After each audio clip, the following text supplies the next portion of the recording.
Respiration, ठीक है ना। रिस्पायरेशन होता क्या है बेटा, बताओ रिस्पायरेशन होता क्या है। बेटा एक चीज और जान जाओ, बुरा नहीं मानेंगे, खोले जाओ दिन भर खोले जाओ किताब नोट्स, ठीक है।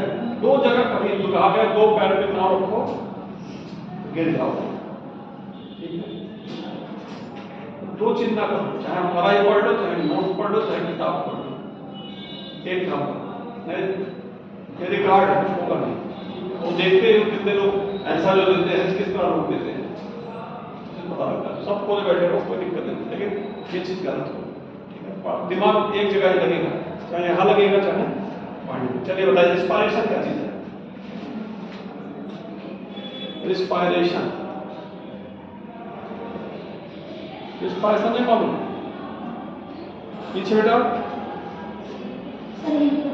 हाँ श्वसन, श्वसन क्या चीज है, हाँ बताओ बेटा, चलो बता दो, सही बताओ, बताओ जो बता रहे सही बता दो।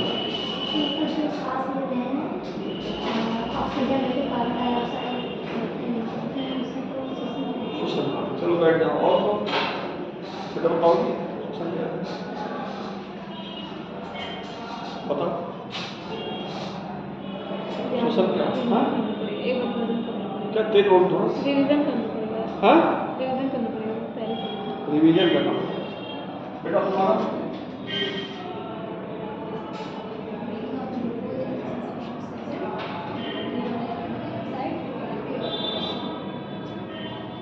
बेटा श्वसन क्या और इसको पढ़ेगा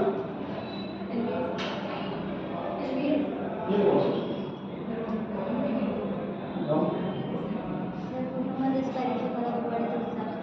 हाँ हाँ जैसे हम लोग O2 लेते हैं और CO2 बाहर छोड़ते हैं, तो O2 जो अंदर आता है उसको यूटिलाइज करके एनर्जी बनाने तक का प्रोसेस। क्या यूटिलाइज करता है, O2 ठीक है। O2 यूटिलाइज करके एनर्जी, O2 क्या करता है, अंदर जो फूड है फूड को तोड़ेगा, ठीक है, ऑक्सीडेशन करेगा, फूड टूटेगा तो फिर एनर्जी प्रोड्यूस होगी, ठीक है। तो फिर वही क्या हो जाएगा, फूड का जो फूड टूट रहा है ऑक्सीडेशन हो रहा है, उससे एनर्जी प्रोड्यूस हो रही है, CO2 प्रोड्यूस हो रही है, जल प्रोड्यूस हो रहा है, वही क्या है रिस्पायरेशन। वो भी लड़की सही बताई, कंफर्म हो गया आप लोग का, कब गया 12 के मतलब 15 के बीच में। चलिए रिस्पायरेशन क्या है सर थोड़ा स्पीड आप बढ़ा दीजिए, पीछे चल रहा है ये। तो बेटा हम देखो वैसा सर स्पीड भगा आप थोड़ा ज़्यादा लिखाते हैं, उसमें जैसे चार्ट बनवा दिए तो उसको मत लिखाइए, सब लोग समझ जाते हैं।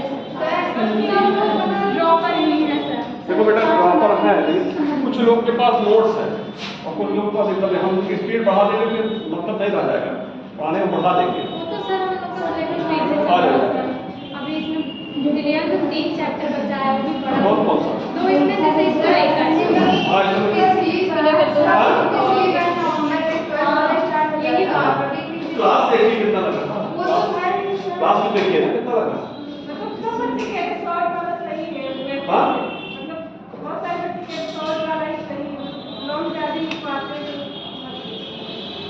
जो लाल की बात है नहीं सब जैसे आप लास्ट में पढ़ाए हैं ऐसे कह रहे हैं, ऐसे तो समझ जाएंगे इसका ऐसे नहीं लिखा फिर भी हमें लग रहा 1 2 3 4 मैक्सिमम 4 लोग समझेंगे, रिकॉर्ड है नहीं तो समझेंगे सब लोग, सर आलसी हो जा रहे हैं कुछ नहीं। आलसी आलसी तो ऐसे हो गए। हाँ अभी आप रिस्पायरेशन का पूछा है, रिस्पायरेशन क्या बोले बता पा रहे क्या अमर भैया है तो इसे वही चीज हम रिस्पायरेशन पूछा है तो रिस्पायरेशन बता रहे। चलिए अच्छा हम भी कर देंगे, स्पीड अप हो जाएगा। लेकिन ये अभी प्लांट फिजाती में आप लोग कहें कि हमें दिक्कत है, ठीक है, रिएक्शन है, चल लेते इसमें कहानी ऐसे आएगा, प्लांट हार्मोन पूरा कहानी है, फिर पढ़ाना है इसको थोड़ा रिलैक्स होकर चलिए, ठीक है। चलिए रिस्पायरेशन आइए, रिस्पायरेशन देखिए होता है, आइए इसमें क्या होगा देखिएगा,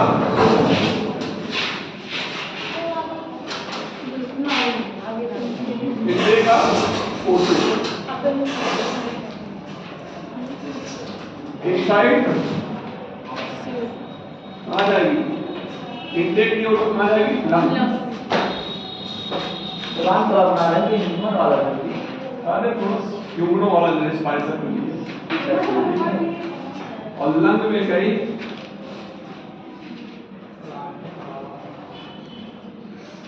सेलुलर रेस्पिरेशन O2, हाँ O2, और ये है glucose.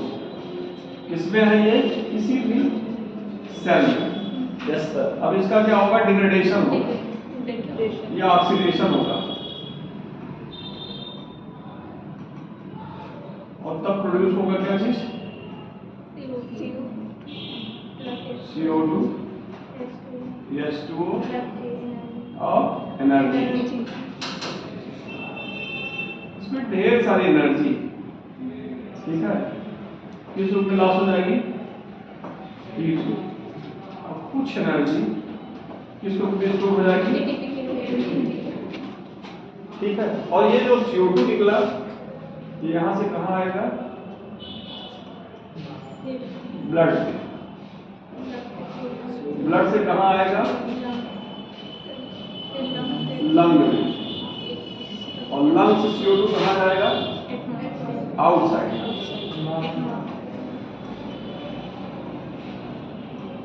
Outside of body.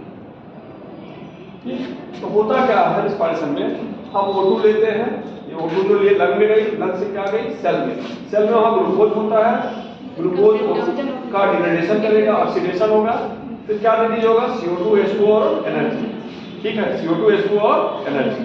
Energy जो है, बहुत सारी एनर्जी हीट के रूप में लॉस हो जाती है, ठीक है। कुछ एनर्जी जो है वो स्टोर होती है किस रूप में, ATP, ठीक है ना। कितना समझ में आ गया। ये है आपका रिस्पायरेशन का डिफिनीशन। रिस्पायरेशन का एक सेलुलर रिस्पायरेशन का डिफिनीशन इतना होगा। और फिर यहाँ CO2 जो बना वो क्या होगा, ब्लड के थ्रू, लंग के थ्रू बना।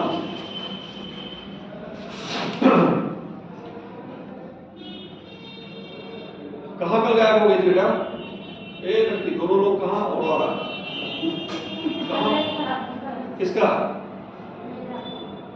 स्वेटर पहन के आओ बेटा, तबियत नहीं खराब होगी।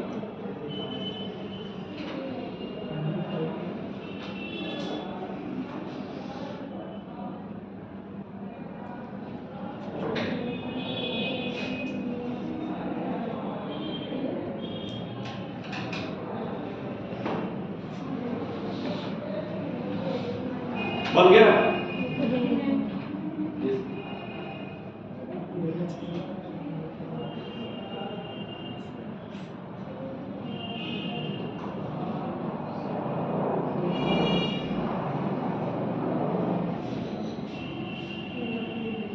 जूलॉजी क्या चल रहा है इसमें, लास्ट वो क्या कहते हैं, हार्मोन चल रहा है, वही स्टार्ट होने वाला है। अभी तक नर्वस सिस्टम पूरा खत्म, सेंसरी ऑर्गन सब। हाँ तो एक चैप्टर बचा, यहाँ 2 चैप्टर बचा, इसमें भी इसमें भी एक बचा है, ये चल नहीं रहा है, ये भी समाप्त, टाइम से दोनों समाप्त हो रहे हैं। प्लान डेवलपमेंट हो गया, प्लान पूरा डेवलपमेंट हो गया, प्लान पूरा डेवलपमेंट हो गया, इसके बाद चैप्टर दोनों हार्मोन तो ये चल रहा है, वो बड़ा कुछ नहीं बड़ा, और छोटा है। हमें तो लगा इस बार वो भी गायब कर दिया, वरना लाइसा फोटो क्रियाटिव में सब गायब है। वो तो बहुत पहले मिनरल न्यूट्रिशन नहीं है, हमारी किताब में दिया है, फोटो क्रियाटिव में सब गायब, सिर्फ हार्मोन है, यस सर, हार्मोन का सब गायब कर दिया। चलिए हो गया, ये उतर गया, हो गया बेटा। चलिए अब देखिए, जो क्या कहते हैं सेलुलर रिस्पायरेशन होता है, इसमें हम 3 चीज देखते हैं, 3 चीज की स्टडी करेंगे। मान लीजिए कोई सेल, ये क्या है, सेल, इस सेल का साइटोप्लाज्म,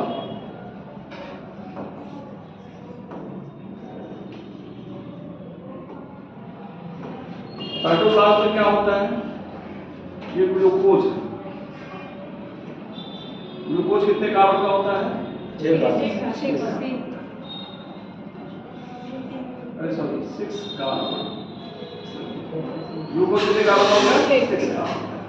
फिर ग्लूकोज चेंज होता है, 2 मॉलिक्यूल किसमें चेंज होगा? Pyruvic acid. ये कितने कार्बन का होता है? 3 कार्बन। जब एक molecule glucose 2 molecule pyruvic acid में चेंज होता है तो ये प्रोसेस क्या कहलाता है? ग्लाइकोलिसिस। और ये जो प्रोसेस होता है, ठीक है, ये क्या होता है? O2 के अब्सेंस में या O2 के प्रेजेंस में, दोनों में संभव होता है। O2 के अब्सेंस में या O2 के प्रेजेंस में, इसीलिए इसको कहते हैं ग्लाइकोलिसिस को connecting link between aerobic and anaerobic. ये तो समझ आ गया। ग्लाइकोलिसिस वो प्रोसेस है जिसमें एक ग्लाइकोलिसिस में क्या हुआ? एक ग्लूकोज से 2 पायरुविक एसिड बना, 2 मॉलिक्यूल पायरुविक एसिड। पूछता है पायरुविक एसिड कितने कार्बन का होता है? 3 कार्बन का। ठीक बेटा, लिखो ना पहले समझो, लिखो, किताब में लिखा हुआ है, समझना मेल होता है। तो एक ग्लूकोज से 2 पायरुविक अम्ल बना, 3 कार्बन का, और ये प्रोसेस कहलाता है ग्लाइकोलिसिस। ग्लाइकोलिसिस क्रिया चाहे O2 के एब्सेंस में होती है चाहे O2 के प्रेजेंस में, इसलिए इसको कहते हैं कनेक्टिंग लिंक बिटवीन एनारोबिक और एरोबिक। आप खत्म इसका। अब पूछता है ग्लाइकोलिसिस क्रिया होती कहाँ हो रही है? साइटोप्लाज्म। यहाँ तक कोई दिक्कत नहीं, यहाँ तक कोई दिक्कत नहीं। और अगला चीज देखिए,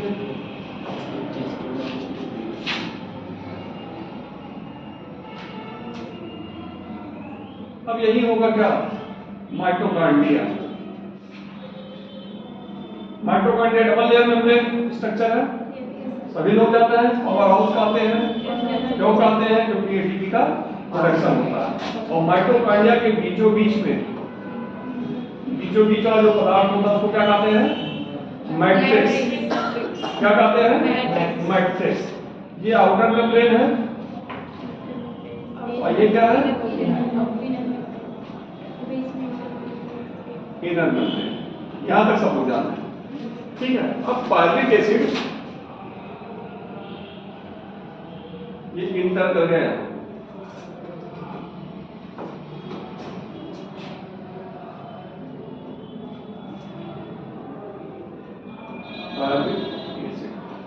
पायरुविक एसिड जो इंटर किया तो क्या बनाएगा? 2 मॉलिक्यूल। तो ये बना देगा क्या? 2 नहीं लिखा, 2 मॉलिक्यूल कुछ हटा रहा है इसको, क्या बना देगा? Asters coenzyme. कितने कार्बन का होता है? 2 का। ये कितने कार्बन का? 3 कार्बन। इसका मतलब एक CO2 यहाँ निकल रहा होगा। दूसरा इंपॉर्टेंट चीज है यहाँ पे,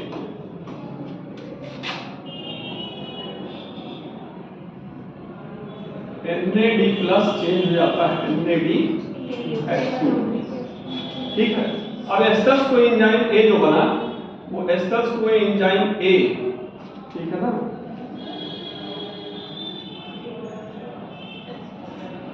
अब जो एस्टर्स कोएंजाइम A बना, ये भाग लेगा किसमें?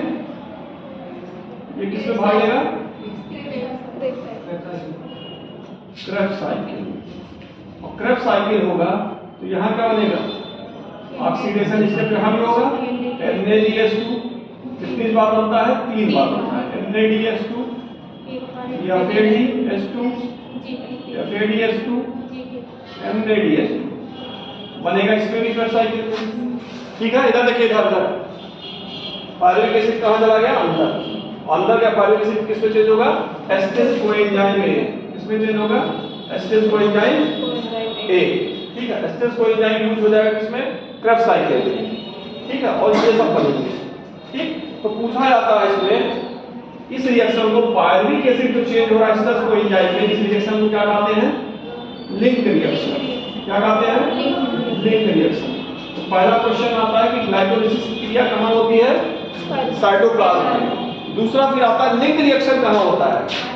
माइटोकॉन्ड्रिया के मैट्रिक्स में। बता ले जाएंगे, कोई दिक्कत नहीं। तीसरा क्वेश्चन आता है क्रेब्स साइकिल कहाँ चलती है? माइटोकॉन्ड्रिया के मैट्रिक्स में। इतना कोई दिक्कत नहीं। अब क्या होगा? जो NADH2 बना वो कहाँ चला जाएगा? Inner membrane. NADH2 कहाँ जाएगा? Inner membrane. ये सब कहाँ जाएगा? FADH2 inner membrane, NADH2 inner membrane. यहाँ भी NADH2 बनेगा, एक बनता है ना 2 मॉलिक्यूल, वो भी कहाँ आएगा, यहाँ पे इनर मेम्ब्रेन। और जो इसका इनर मेम्ब्रेन होता है, इसी इनर मेम्ब्रेन पे पाया जाएगा क्या, ETS। इसी इनर मेम्ब्रेन पे क्या पाया जाएगा, ETS। तो पूछता है इनर मेम्ब्रेन, वो ETS कहाँ पाया जाता है, इनर मेम्ब्रेन ऑफ मैट्रिक्स। तो तीन चीज पढ़ना है मेरे पास इस फाइल में। पहला ग्लाइकोलिसिस, दूसरा लिंक रिएक्शन, तीसरा क्रेब्स साइकिल, चौथा ETS। अब एक आइडिया हो गया मोटा मोटा क्या हमें रिस्पायरेशन में पढ़ना है। फिर थोड़ा सा हमें पढ़ना है एनारोबिक रिस्पायरेशन, फिर रिस्पायरेटरी क्विटेट। ठीक है, इतना पढ़ना, सात टॉपिक, इतना पढ़ना, काम खत्म। तो ये बना लीजिए, इससे ये हो जाए कहाँ कुछ क्या चीज हो रहा है।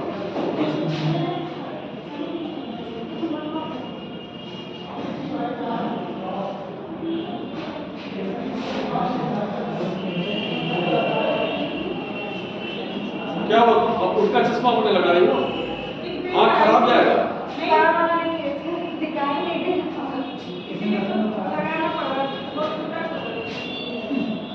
हाँ सर, छोटा लिखते हैं।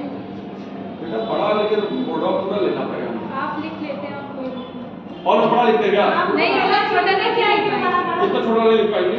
इतना छोटा उसको सर बड़ा कर कैसे करें, ऐसे सर, प्रीव्यू दबा के, प्रीव्यू इधर से प्रीव्यू टच कीजिए, कहाँ से बेटा, रिव्यू से। अब आप कर रहे हैं।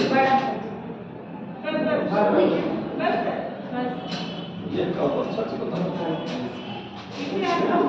बोर्ड में जादू पूरा।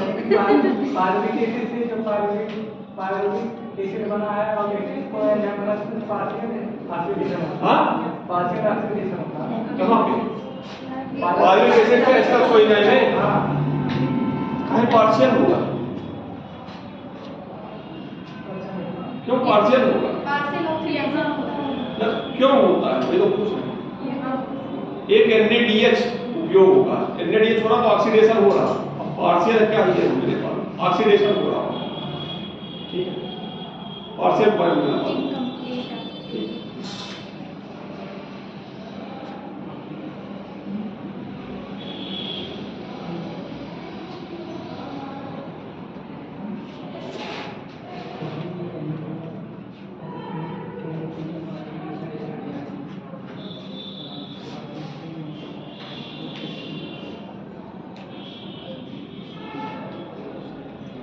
जल्दी करिए, आज कम से कम 2 साइकिल तो खत्म हो जाए, ग्लाइकोलिसिस लिंक रिएक्शन खत्म हो जाए।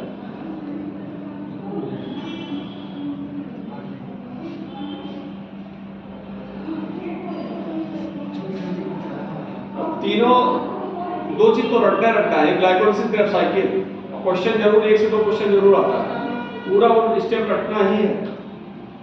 ठीक है, ग्लाइकोलिसिस और क्रेब्स साइकिल, और कल सुनेंगे, ये भी बता दें, आज पढ़ाएंगे कल सुनेंगे, नहीं तो पढ़े याद नहीं करेंगे आप लोग।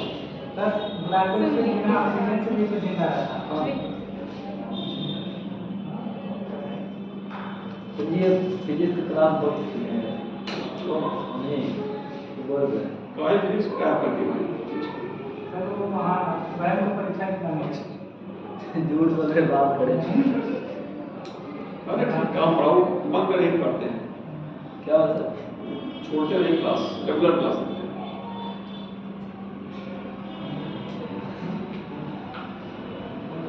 अब ये सब बच्चे लेकिन बराबर क्लास देते, कल नहीं थी तो दिन से खाना गायब हो गए, आज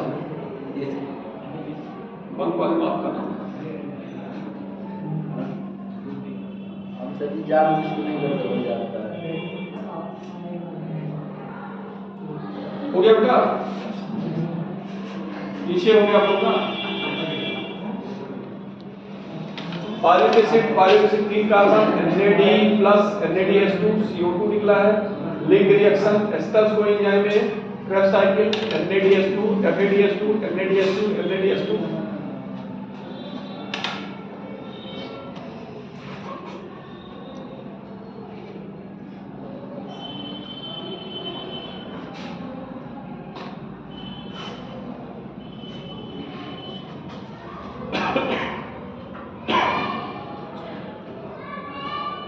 हो गया बेटा, पीछे आपका हो गया।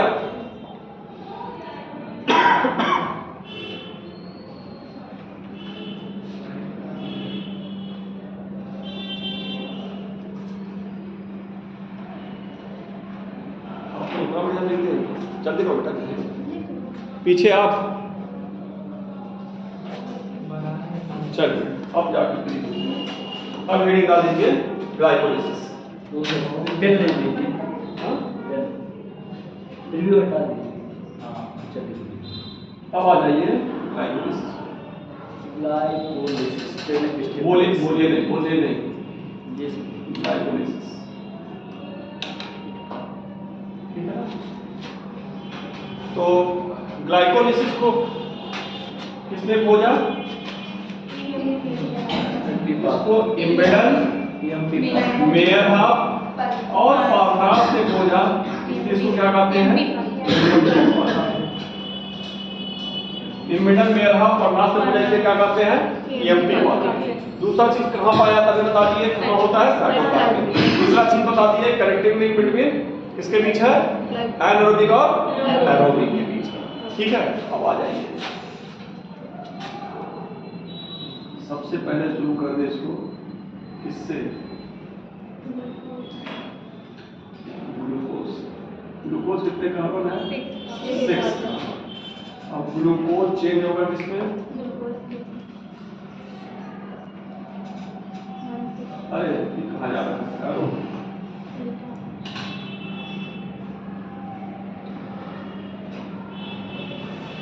ग्लूकोज किस पे चेंज होगा? हाँ?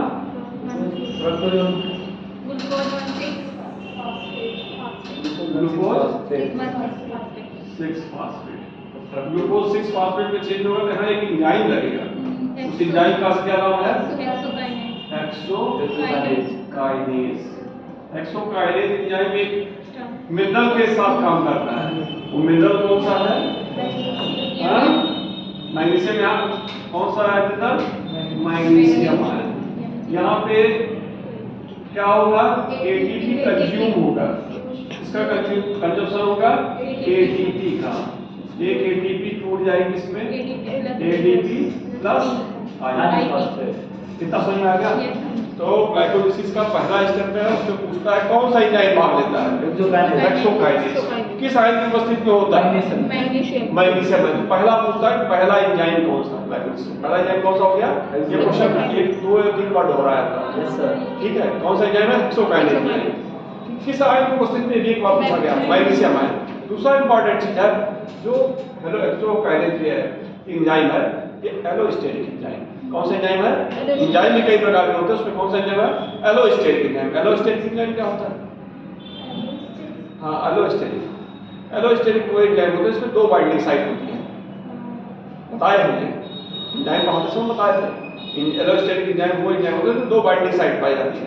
एक बाइंडिंग साइट इस तरह से होना चाहिए।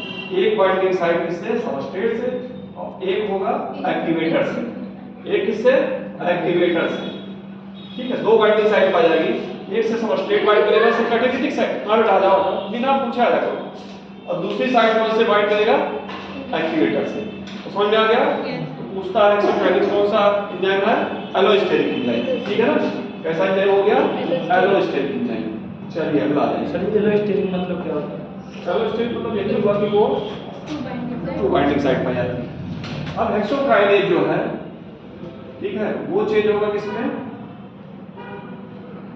सॉरी, ग्लूकोज 6-फास्फेट, फ्रुक्टोज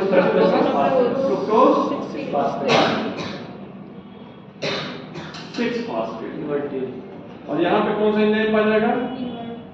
हाँ, ये दोनों क्या आइसोमर? आइसोमेरिक। अब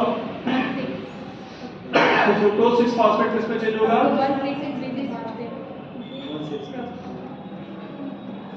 फ्रुक्टोज 1,6-बिसफास्फेट। ठीक है, यहाँ कौन सा एंजाइम होगा? यहाँ कौन सा एंजाइम होगा? बिना की बात एक बताइएगा, इसी तरह पूछेंगे। फास्फो फ्रुक्टोकाइनेज। यहाँ जो एंजाइम होगा कौन सा होगा? फास्फोफ्रुक्टोकाइनेज। ठीक है, और जब फास्फोफ्रुक्टोकाइनेज लगेगा तो यहाँ भी क्या होगा? एक एटीपी कंज्यूम हो जाएगा।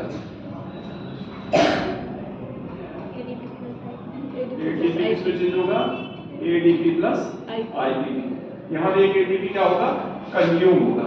अब फ्रुक्टोज 1,6 जो है 5-फॉस्फेट ये किस में चेंज हो जाएगा, दो भागों में टूट जाएगा। इसमें किसमें टूटेगा, हाँ PGL DHAP dihydroxy DHAP Aston phosphate DHAP। और यहाँ क्या बन जाएगा, 3-फॉस्फो ग्लिसरॉल्डिहाइड PGL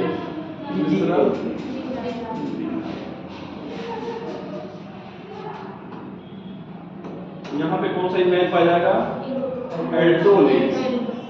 यहाँ पर कौन सा एंजाइम पाया जाएगा, एल्डोलेज। ठीक है, एल्डोलेज उपस्थित में फ्रुक्टोज 1,6 डाइफॉस्फेट दो भागों में टूट जाएगा।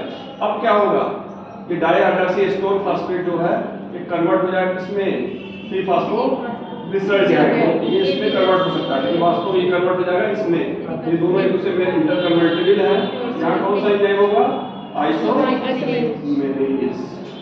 कितना समझ में आ रहा है, कितना समझ में आ रहा है। तो यहाँ तक का जो स्टेप है, यहाँ तक का स्टेप है वो कहलाता है एनर्जी कंज्यूमिंग स्टेप। यहाँ तक का स्टेप क्या कहलाएगा, एनर्जी कंज्यूमिंग स्टेप। तो पूछता है कि एनर्जी कंज्यूमिंग स्टेप कौन सा है, 1 से 4 तक का माना जाता है स्टेप कौन सा होता है, एनर्जी कंज्यूमिंग स्टेप। दो एंटिटी यहाँ क्या हो रहा है, कंज्यूम हो जाना है। फिर इसमें एक एंजाइम है फास्फोफ्रुक्टोकाइनेज। फास्फोफ्रुक्टोकाइनेज एंजाइम जो होता है जिसे क्या कहते हैं, बेस ब्रेकर। क्या कहते हैं, बेस ब्रेकर। जैसे हार्ट में ऐसे नोड होता है वो बेस ब्रेकर कहता है, अगर वो गड़बड़ी आ गई तो हार्ट में गड़बड़ी आ जाती है, काम करना बंद कर देता है। तो ऐसे ही ग्लाइकोलाइसिस में अगर फास्फोफ्रुक्टोकाइनेज एंजाइम काम नहीं किया तो क्या हो जाएगा, पूरा सिस्टम गड़बड़ हो जाएगा। ठीक है ना।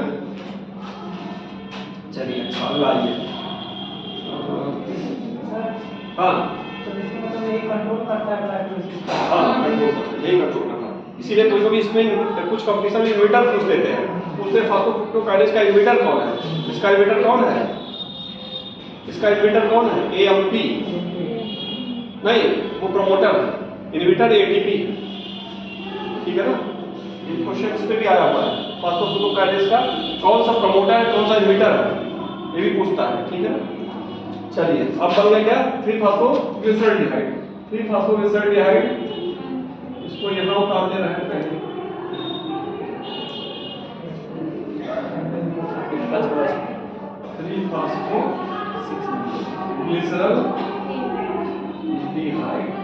क्यों इसको उतारे, क्योंकि अब क्या हो गया है, अब ये हो गया है 2 मॉलिक्यूल। हो गया कि नहीं हो गया, ये इसमें कन्वर्ट हो गया, 2 मॉलिक्यूल हो गया कि नहीं हो गया, 2 मॉलिक्यूल 3-फॉस्फोग्लिसरॉल्डिहाइड।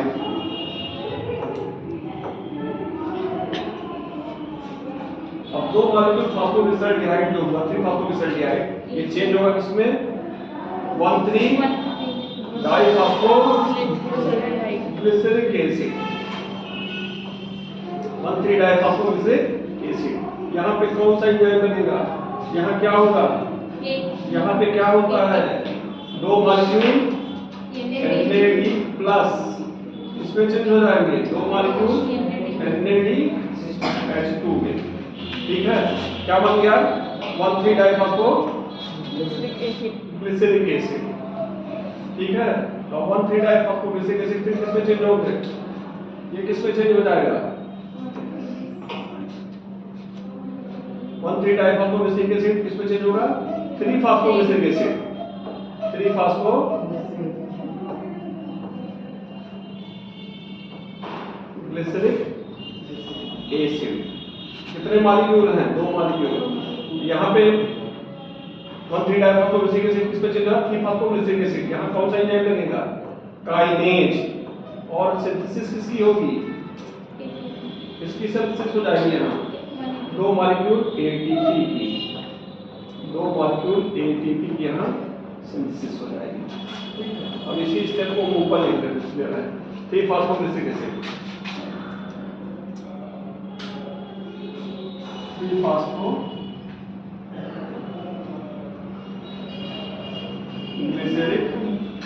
एसिड 3 फास्फोग्लिसरिक एसिड कौन सा एंजाइम ले लेगा? म्यूटेज। टूट जाएगा किसमें? 2 फास्फोग्लिसरिक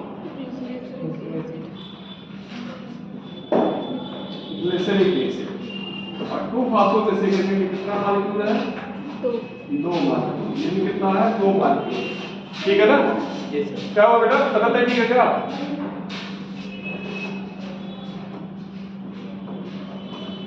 तो ये चेंज होगा 2 मॉलिक्यूल 3 फास्फोग्लिसरिक एसिड चेंज होगा 2 फास्फोग्लिसरिक एसिड। 2 फास्फोग्लिसरिक एसिड फिर चेंज होगा किसमें? 2 फास्फो एक मॉलिक्यूल पानी का निकलेगा किस एंजाइम की उपस्थिति में? 2 फास्फो इनॉल पायरुविक एसिड।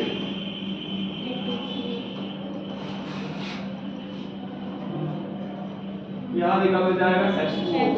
एंजाइम कौन सा हो जाएगा? इनॉल। 2 फास्फो इनॉल पायरुविक एसिड चेंज हो जाएगा किसमें? 2 मॉलिक्यूल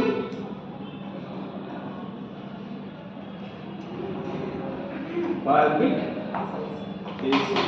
ये कितने कार्बन का होगा? 3 का होगा। यहाँ पे कौन सा एंजाइम लगेगा? यहाँ में 2 एटीपी का निर्माण होगा। कितने एटीपी का? 2 एटीपी का निर्माण होगा। 2 एटीपी का निर्माण होगा। यहाँ एंजाइम कौन सा लगेगा? यहाँ भी एंजाइम कौन सा लगेगा? काइनेज। एटीपी की सिंथेसिस हो रही तो काइनेज और बन जाएगा क्या? बन जाएगा 2 मॉलिक्यूल पायरुविक एसिड। ठीक है, फिर से देख लीजिए। ग्लूकोज 6 कार्बन था। ठीक है, ग्लूकोज किसमें चेंज हुआ? ग्लूकोज 6 फास्फेट में। किस एंजाइम को कितने अच्छे हो गए? ग्लूकोज 6 फास्फेट आइसोमेरेज एंजाइम में दोनों समान है तो एंजाइम कौन सा लगेगा? आइसोमेरेज। चेंज होगा fructose 6 phosphate. Fructose 6 phosphate change होता है फ्रुक्टोज 1,6 डाइफास्फेट। किस एंजाइम को स्थिति में? फास्फोफ्रुक्टोकाइनेज। इसे हम क्या कहते हैं? पेसमेकर। पूरा प्रक्रिया किस पे डिपेंड होता है? इस एंजाइम पे। फिर फ्रुक्टोज 1,6 डाइफास्फेट 2 भागों में टूट जाता है, डाइहाइड्रोक्सी फास्फेट और 3-फॉस्फोग्लिसराइड। यहाँ एंजाइम पूछता है, ये एंजाइम पूछा जाता है एंडोलेज एंजाइम कहाँ पाया जाता है इसको ब्रेक करने पे। ठीक है, अब ये इसमें कन्वर्ट हो जाता है 2 मॉलिक्यूल क्या बन जाएगा? अभी तक 1 मॉलिक्यूल था, अब क्या हो जाएगा? ये इसमें कन्वर्ट हो जाएगा तो क्या हो जाएगा? 2 मॉलिक्यूल 2 मॉलिक्यूल फास्फोग्लिसराइड। 2 मॉलिक्यूल फास्फोग्लिसराइड। यहाँ क्या हुआ? 2 NAD चेंज हुआ 2 NADH2 में। तो क्या बन जाएगा? 1,3 डाइफॉस्फोग्लिसरिक एसिड। 1,3 डाइफॉस्फोग्लिसरिक एसिड फिर चेंज हुआ किसमें? 3 फास्फोग्लिसरिक एसिड। यहाँ पे 2 ATP का निर्माण होगा। ध्यान रखिएगा 3 फास्फोग्लिसरिक एसिड के बाद एक फास्फेट जुड़ेगा तो क्या बन जाता है? 3 फास्फोग्लिसरिक एसिड। और एक फास्फेट निकलेगा तो फिर किसमें चेंज हो जाएगा? 3 फास्फोग्लिसरिक एसिड। इस स्टेप पे 2 ATP का निर्माण होगा। फिर 3 फास्फोग्लिसरिक एसिड म्यूटेशन होगा चेंज हो जाएगा 2 फास्फोग्लिसरिक एसिड। फिर एनालेज एंजाइम पूछता है, एनालेज एंजाइम में H2O कहाँ निकलता है? किस एंजाइम की उपस्थिति में? एनालेज एंजाइम की उपस्थिति में क्या बना देता है? 2 phospho इनॉल pyruvic acid. 2 phospho इनॉल pyruvic acid फिर काइनेज एंजाइम की उपस्थिति में 2 ATP का निर्माण होगा। ठीक है, किसका निर्माण होगा? 2 ATP का।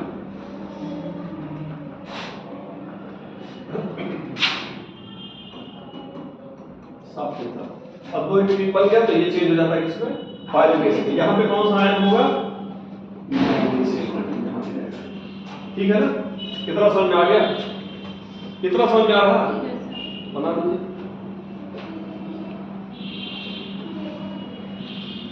इसमें पूछता है आप लोग से एक चीज और पूछता है, सबस्ट्रेट लेवल फास्फोराइलेशन कहाँ हो रहा है? सबस्ट्रेट लेवल फास्फोराइलेशन बनता है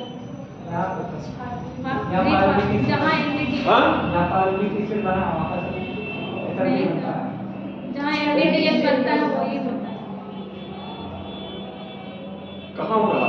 देखिए इसको पूछा था सबस्ट्रेट लेवल फास्फोराइलेशन। ठीक है, ये देखिए इधर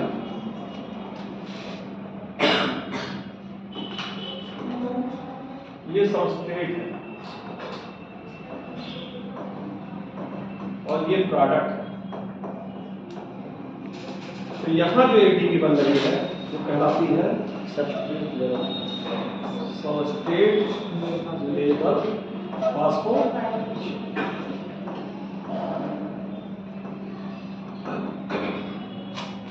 एक यहाँ पे ये सबस्ट्रेट है,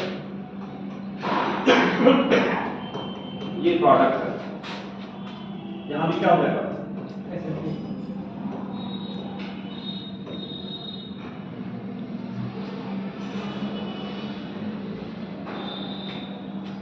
दो जगह पर सबस्ट्रेट लेवल फास्फोराइलेशन।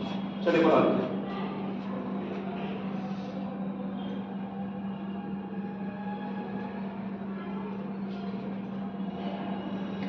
सर उसके ऊपर क्या लिखा जाए, कुछ दिया है? उसके ऊपर कुछ नहीं दिया है। कहाँ? जैसे काइनेज के ऊपर कोई नहीं, इधर ही इसके ऊपर पचल झटके के भी। हाँ, ये क्या कहते हैं? फास्फेट इसमें करेंगे डिहाइड्रोजनेज कर देते हैं, ठीक है। लेकिन कभी पूछा नहीं जाता ना, दिया ना उसको ऐसे छोड़ देना। हाँ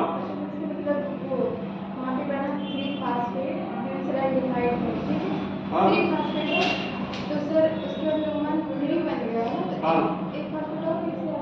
हाँ, कहाँ से आया? इतना कहाँ से आया वो नहीं जानना है। आया तो है, इसमें जुड़ेगा, इसको ये स्टेप दिया हुआ है। इतना मैकेनिज्म हम लोग में मैकेनिज्म नहीं है, हम लोग में ये मैकेनिज्म नहीं है। कहाँ से आ रहा है? एटीपी कहाँ होता है, पहले तीसरे से ये पूछता है। अब इसमें भी एक चीज और पूछता है कि कौन सा स्टेप है जो इररिवर्सिबल है। तो कौन सा हो गया? पहला स्टेप, तीसरा स्टेप और लास्ट। फिर बना नहीं फर्स्ट पहला, तीसरा और दसवां बना भी इररिवर्सिबल, सॉरी इररिवर्सिबल, रिवर्सिबल नहीं, इररिवर्सिबल जो चेंज है ना। फर्स्ट थर्ड अभी लिखवाएंगे, अभी सब आएगा, घबराइए।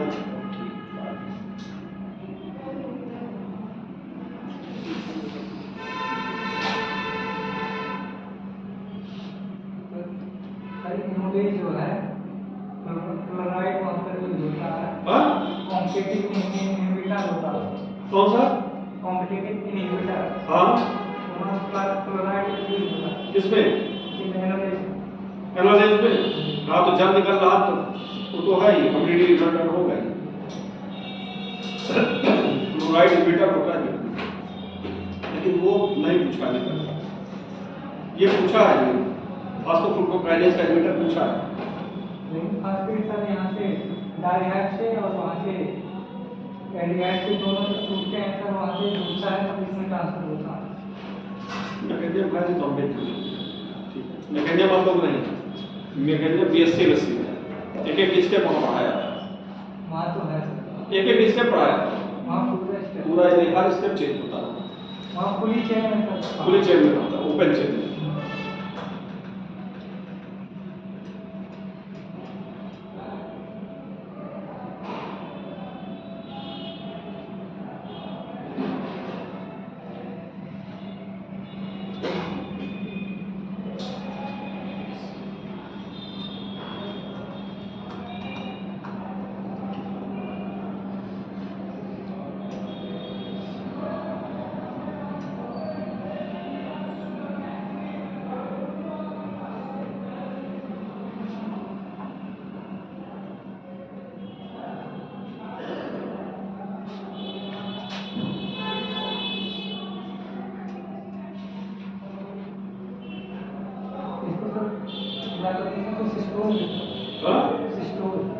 सिस्टोल, साइटोप्लाज्म फायर है सिस्टोल। लेकिन सिस्टोल कहीं देखे नहीं लिखा हुआ, सिस्टोल देखे साइटोसोल ठीक है, साइटोसोल भी लिखा हुआ देखे नहीं, मतलब साइटोसोल कहते हैं, कहीं देखे नहीं। तो साइटोप्लाज्म मतलब होता है साइटोसोल। साइटोप्लाज्म जहाँ पे ऑर्गेनेल्स नहीं होते उससे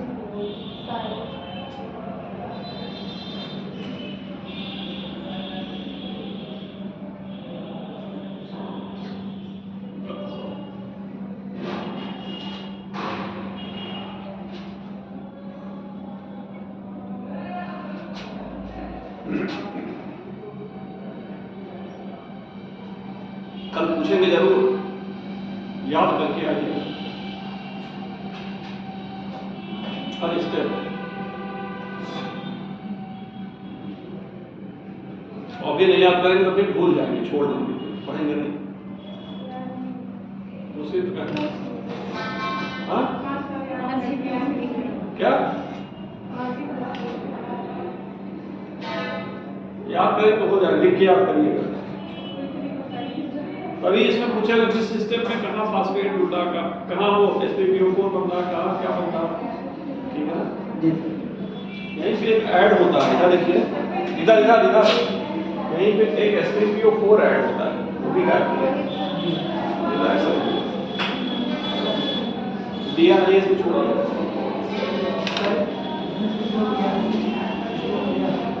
क्या दिया है?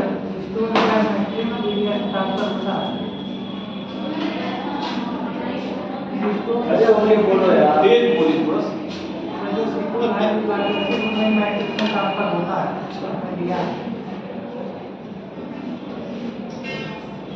अभी तो बाहर डायग्राम से पढ़े,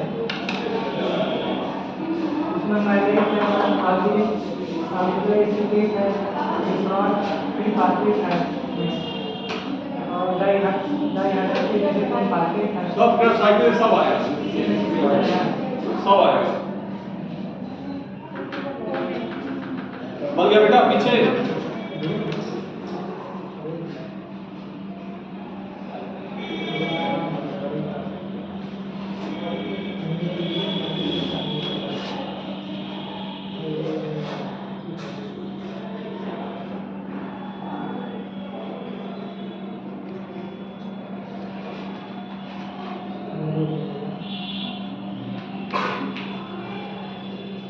बन गया।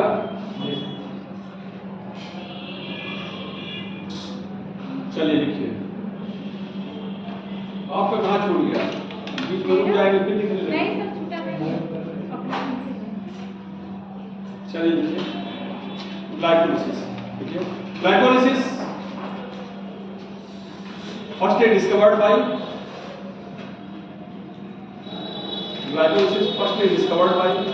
Imbeden, Meyerhoff and Parnas. Firstly discovered by Imbeden, Meyerhoff and Parnas.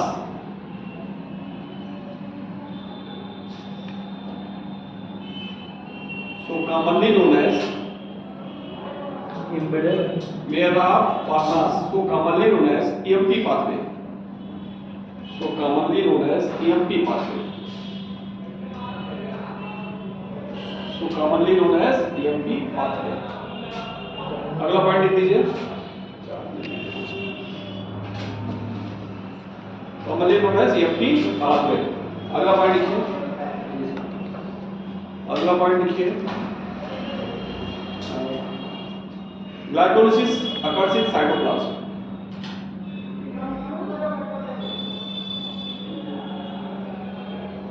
अगला पॉइंट लिखिए, occurs in cytoplasm. अगला पॉइंट लिखिए, it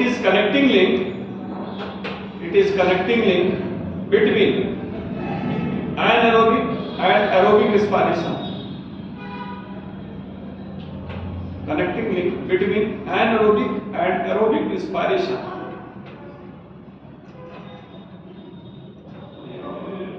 हो गया anaerobic और aerobic respiration. अगला लिखिए, the first enzyme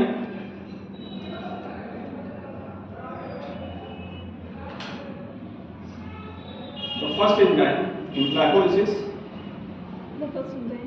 the first enzyme in glycolysis is hexokinase,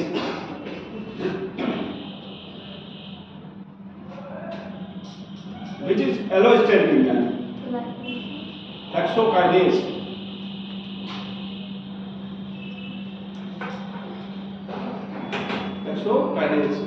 which is allosteric enzyme. two partners are. Which is allosteric enzyme. Which is a allosteric, A-double-L-O, steric enzyme. लिख दे, ये लिखा है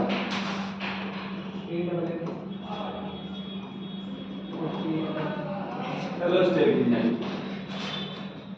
and works in presence of magnesium ion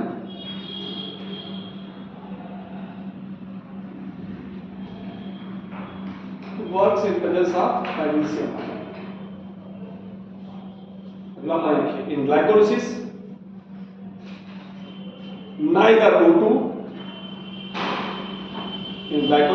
neither O2 nor CO2 is released. Neither O2 nor CO2 is released.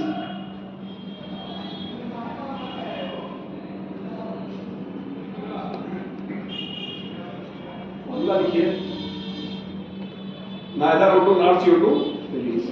अगला लिखिए in glycolysis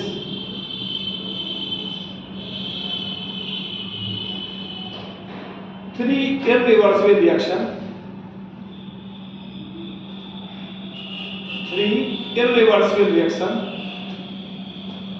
are found. Three irreversible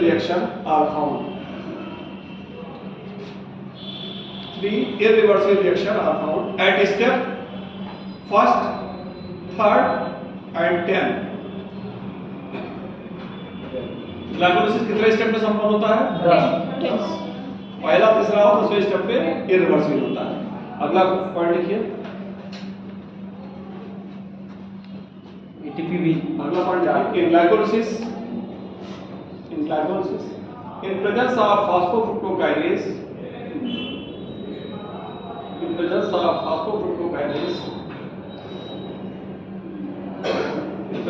phosphofructokinase fructose 6-phosphate is converted into fructose 1,6-diphosphate. Fructose 1,6-bisphosphate. In presence of phosphofructokinase, fructose 6-phosphate is converted into fructose 1,6-bisphosphate. Fructose 1,6-bisphosphate ये लिखा है। Fructose 1,6-bisphosphate. अगला point लिखिए This enzyme is known as pacemaker. This enzyme is known as pacemaker.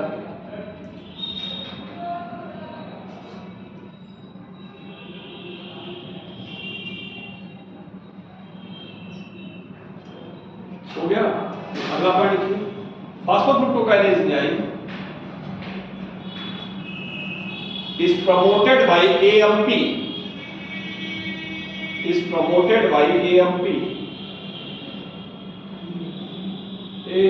capital A, capital M, capital P, and inhibited by ये line underline करिएगा inhibited by ATP. ATP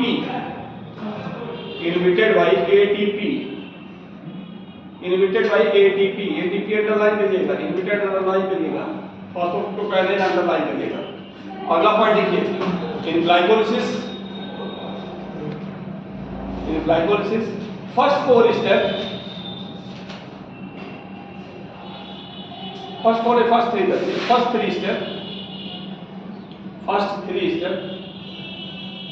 is energy consuming step. 1 2 3 step तक है। First 3 step is energy consuming step. Energy consuming underline करिएगा, energy consuming step. इतना हो गया, यहाँ तो कोई दिक्कत नहीं ना।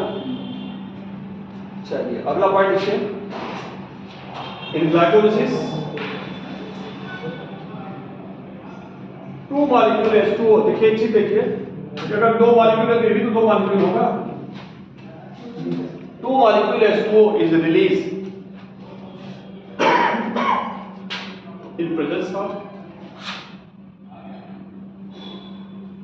in presence of analase enzyme.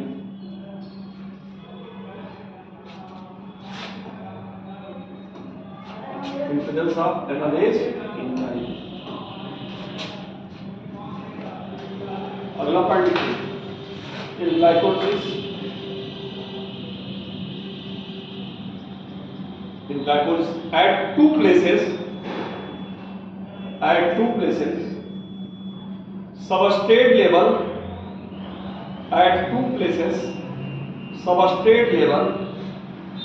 phosphorylation occur. ATP का फॉर्मेशन तीन प्रकार से होता है। एक होता है फोटोफॉस्फोरिलेशन, एक होता है ऑक्सीडेटिव फोटोफॉस्फोरिलेशन, तीसरा सबस्ट्रेट लेवल। सबस्ट्रेट लेवल क्या लिखे हैं? Phosphorylation occur. Substrate level phosphorylation at two places लिखे हैं। चलिए और कुछ इंपॉर्टेंट है और इंपॉर्टेंट अगला इंपॉर्टेंट लीजिए। In glycolysis at last step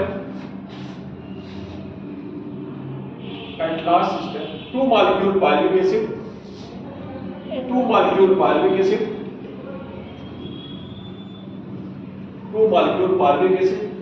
is formed. This is 3 carbon compound, underline करिएगा, pyruvic acid 3 carbon, ये important है। This is 3 carbon compound.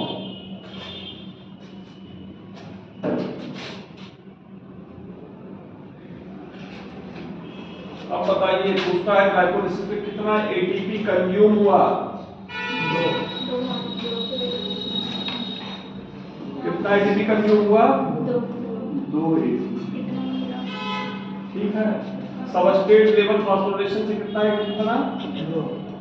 4 ATP form directly कितना होगा? 4 एटीपी। नेट गेन कितना होगा? 4 - 2 बराबर 280। सबस्ट्रेट लेवल फॉस्फोरिलेशन हो गई है। ठीक है। अब अगला देखिए, टोटल कितना बन रहा है? टोटल एटीपी टोटल कितना बन रहा है? क्या देखिए, 2 एटीपी देगा। 2 हो गया सबस्ट्रेट लेवल से 4, 2 कंज्यूम हुआ और 1 NADP, 1 NADH2। ठीक है, कितना बनाता है? 3 ATP। तो 2 है, 3 2 6, 4 से 2 गया 2, मतलब कितना हो गया? 8। टोटल कितना एटीपी बनना है? 8। ये समझ में आया कि नहीं? बेटा देखो फिर से, इसको छोड़ यहाँ देखो, ये उपयोग हो गया, एटीपी टूट गया, ये टूट गया, कितना लॉस हो गया? 2 -2 हो गया। ठीक, कितना बन रहा है? 2 यहाँ 2 यहाँ, 2 2 4, 6 कहां से आ गया? 1 NAD बराबर 3 ATP, तो 2 बन रहा है, 3 दूनी 6 2 8, 6 4 10, 10 से 2 गया। अब समझ आ गया? ये थोड़ा सा लास्ट में चलता है।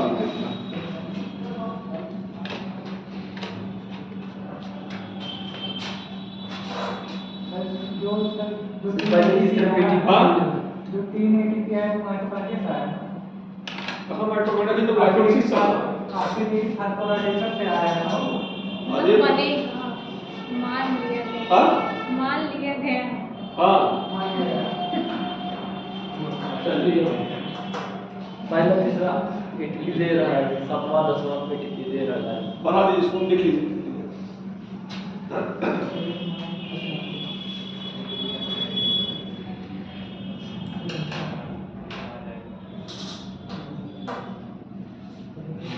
जल्दी करिए, कल याद करके आइए इसको। इसीलिए नहीं भगाना चाहते, अगर भगाएंगे तो तीनों एक के दिन में हो जाता, लेकिन समस्या ये है, याद एक दिन ही करेंगे, आपको छोड़ देंगे।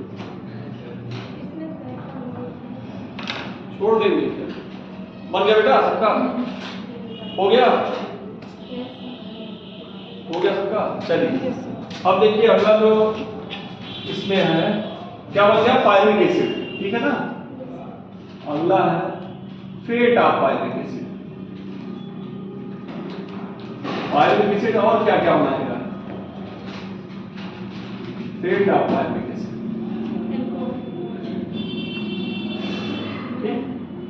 एक हुआ ग्लूकोज से क्या बन गया?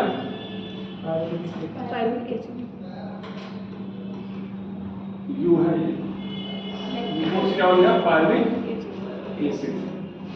अब पायरुविक एसिड अगर O2 ऑप्शंस है, O2 के प्रेजेंस में है, क्या बनेगा? Asters coenzyme. एस्टर्स कोएंजाइम में कहाँ यूज होगा? Krebs cycle. और कहाँ ये हो जाएगा? ETS में।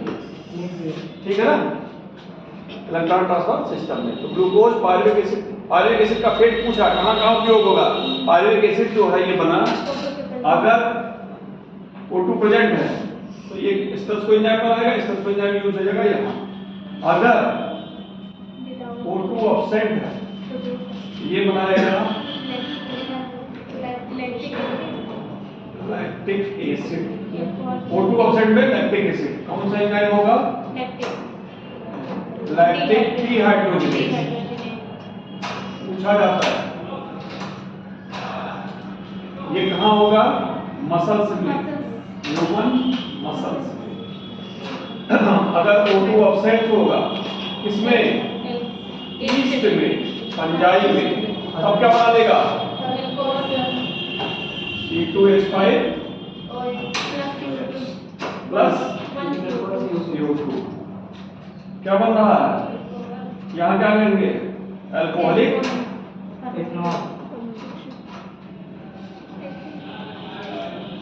डिहाइड्रोजिनेज।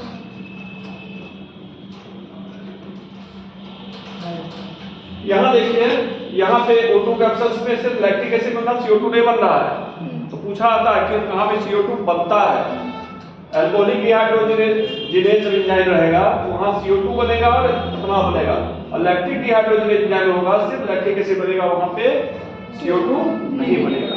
यही बना, इसको लिखवाना था, लिखवाएंगे बस ऐसे सही है, ऐसे सही है। फ्लो चार्ट लिख लीजिए, बना लीजिए।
Aerobic Krebs cycle ETS aerobic है, O2 के प्रेजेंस में है। ये क्या है? एनारोबिक। एनारोबिक को ही आगे करके क्या कहते हैं? ईस्ट की उपस्थिति में होगा फर्मेंटेशन कहते हैं। बैक्टीरिया में फर्मेंटेशन होता है। दूसरे बढ़िया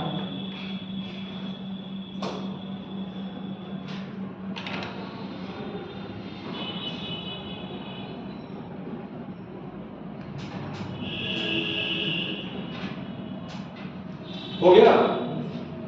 हो गया बेटा सबका? हाँ,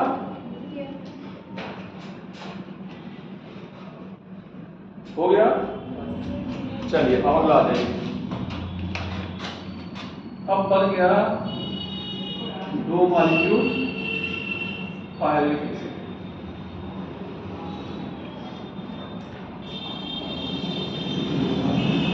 रेडी डाल दीजिए लिंक रिएक्शन। ग्लाइकोलाइसिस खत्म हो गया, ये कार्बोलाइजेशन लिंक रिएक्शन 2 लाइन का है। पायरुविक एसिड से क्या बनेगा? अरे बोलिए भाई, आपको पता है। 2 मॉलिक्यूल एस्टर्स कोएंजाइम ए, कितने कार्बन का होगा? 2 कार्बन। 2 कार्बन। अगर 2 कार्बन है तो मतलब क्या हुआ यहाँ पे? CO2 निकल रही है। CO2 निकल रही तो कौन सा एंजाइम होगा? D carboxylase. और यहाँ पे क्या होता है?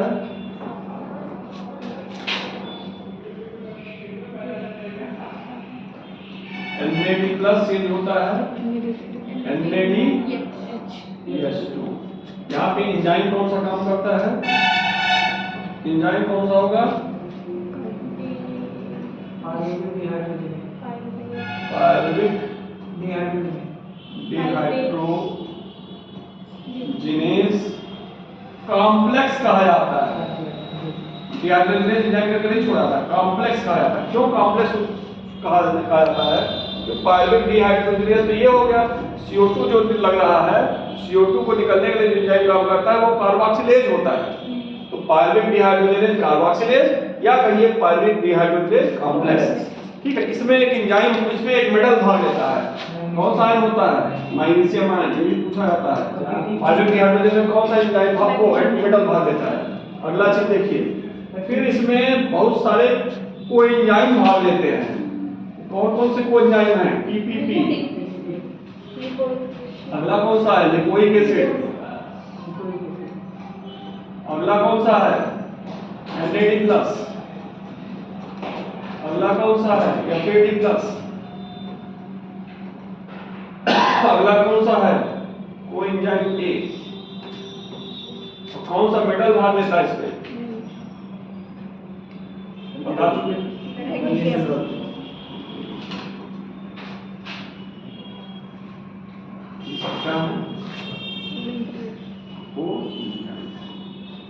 कितने हैं कोएंजाइम? उसका कितने कोएंजाइम? 5। बस ये लिंक रिएक्शन, ये पॉइंट लिंक रिएक्शन है। Link reaction is a connecting link. Link reaction is a connecting link between glycolysis and Krebs cycle.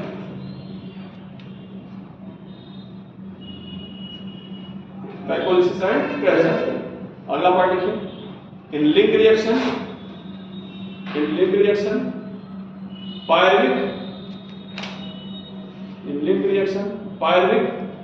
dehydrogenase enzyme takes part. Pyruvic dehydrogenase enzyme takes part.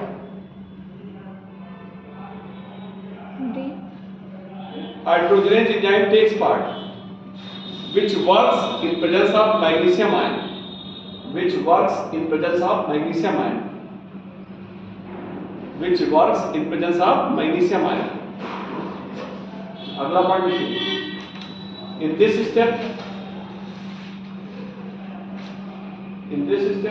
5 coenzyme takes part. TPP मतलब क्या होता है? Amine pyrophosphate. 5 coenzyme takes part.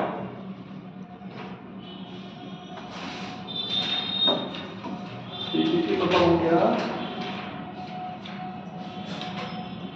Amine pyrophosphate.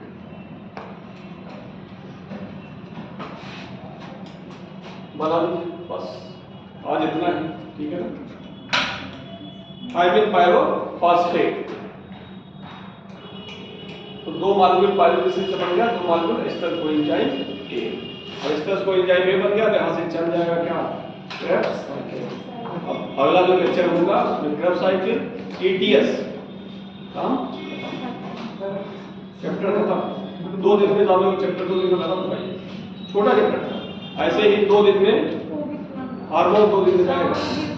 1 दिन, हाँ 1 दिन growth जाएगा और 1 दिन में प्लांट नहीं। 3 दिन, लेकिन 2 दिन उसका लगेगा, एक पहले इसका 1 दिन ग्रोथ का लगेगा, 1 दिन ग्रोथ का लगेगा। नहीं सर, 3 दिन लगेगा। कैसे? ग्रोथ क्या है? ग्रोथ के टाइप, डिफरेंशिएशन, फिर growth rate, automatic growth rate, growth rate और ग्रोथ रेट के बाद क्या? फैक्टर। 3 दिन लगेगा। 1 दिन 18 दिन लगे। चलिए सर हाँ